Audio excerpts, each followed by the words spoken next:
In my time on your planet, I have yet to share such closeness with a human as I have with you. That goes both ways. I would like for us to reach a new level.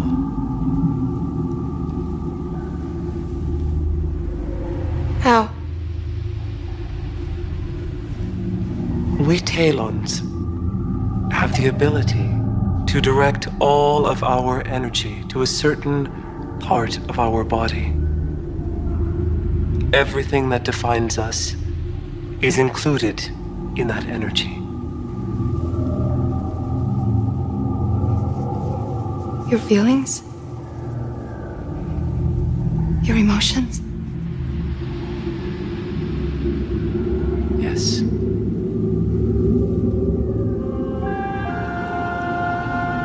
My hands are the conduit. Let us touch.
Donald Trump heading back to the White House. This will usher in an unprecedented era in American history. In a dramatic political comeback, Donald Trump will return to the White House. And if he's going to share the credit for his victory with anyone, it's this guy. Where is he? Come on up here, Elon. Come here. Elon Musk, known for selling cars, making rockets, became one of the biggest political donors in American history. Even with the Supreme Court's Citizens United ruling allowing corporations to spend unlimited amounts on campaigns, the nearly $200 million that Musk spent, along with his intense campaigning both on X and on the ground, dwarfs precedent.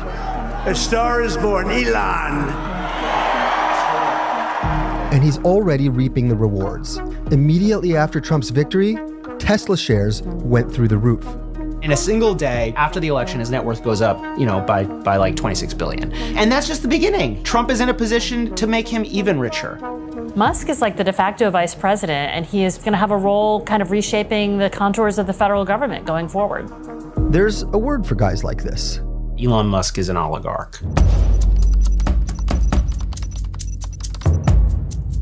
And by that, I mean in the sense that he is a very wealthy business person who has used and seems to be interested in continuing to use his political connections to make money.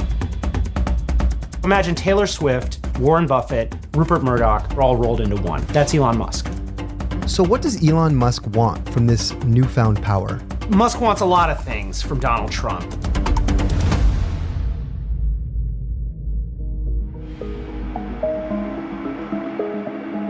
Elon Musk's journey to kingmaker began, intentionally or not, with his acquisition of Twitter in 2022. Elon Musk paid $44 billion to buy Twitter, and conventional wisdom is Elon Musk destroyed Twitter. And from a business standpoint, that is true. If you look at what investors have said is about 80% less than it was when Elon Musk bought it. But I don't think Elon Musk looks at this as a business decision. He looks at it as a cultural and a political play, as influence, as a way to change the culture from what he sees as, too left-wing, too woke, however you want to put it.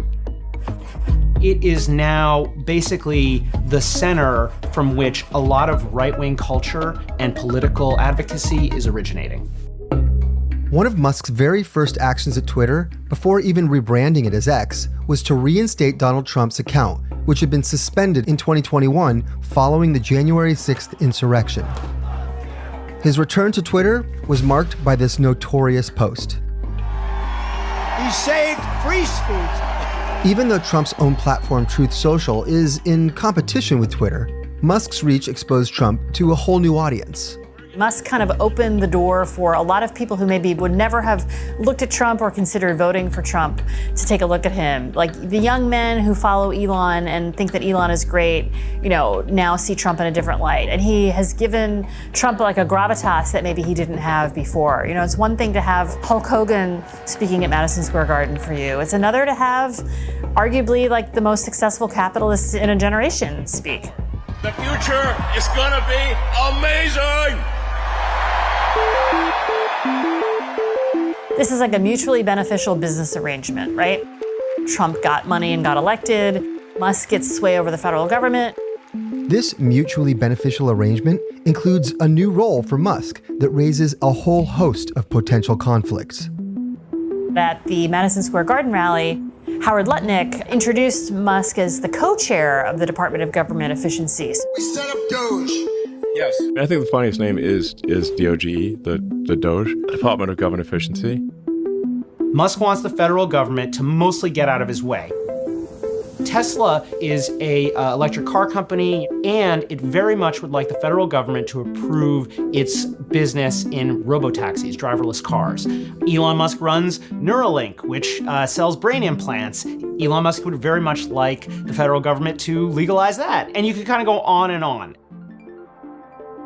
While pushing for less federal oversight, Musk also stands to gain billions. Elon Musk owns a major defense contractor. It's called SpaceX. The US government is their most important client.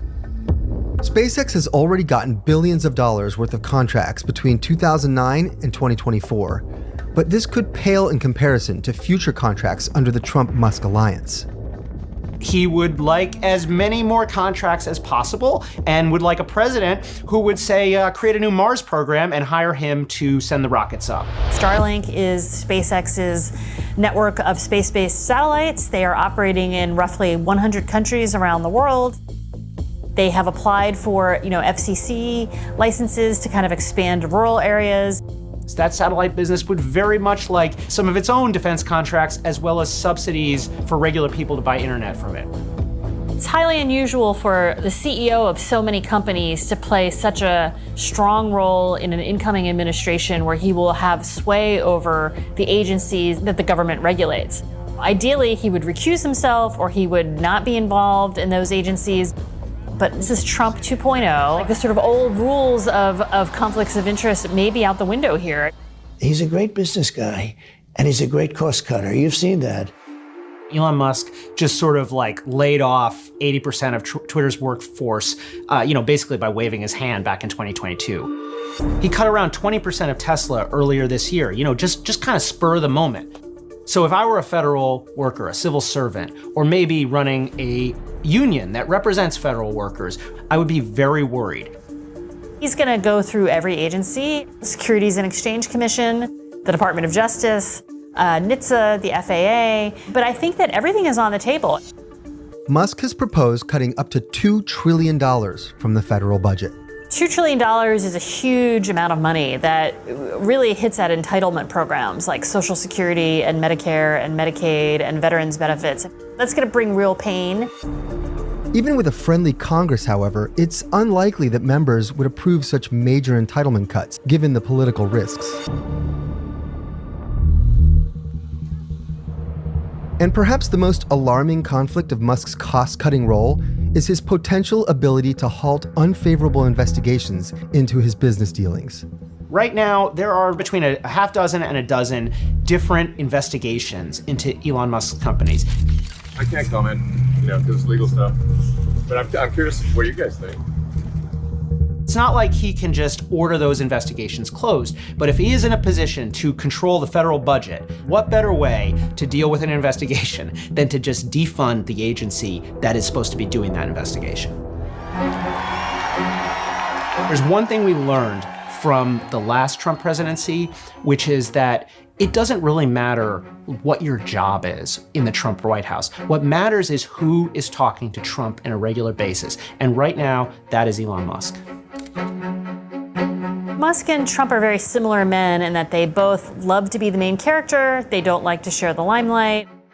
And it's hard to imagine that these two giant personalities will be able to stay in the same room and stay aligned for a really long time without running into problems. But Elon and Trump need each other. And that is what's different. And that is what could make Musk's influence much more lasting.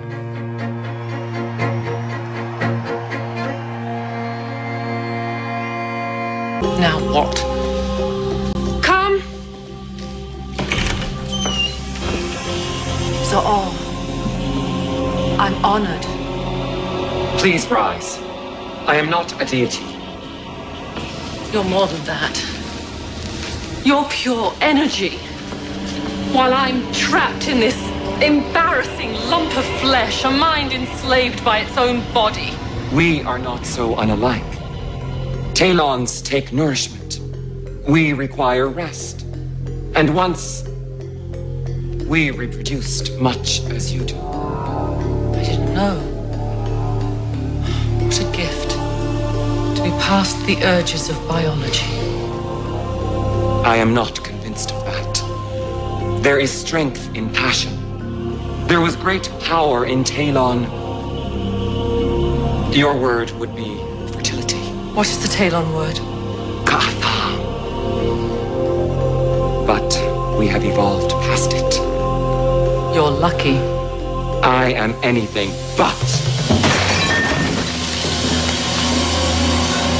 I am desperately trying to ensure the survival of my kind. I understand. While you humans breed at whim. What's going on? Nothing. Please leave us. Immediately.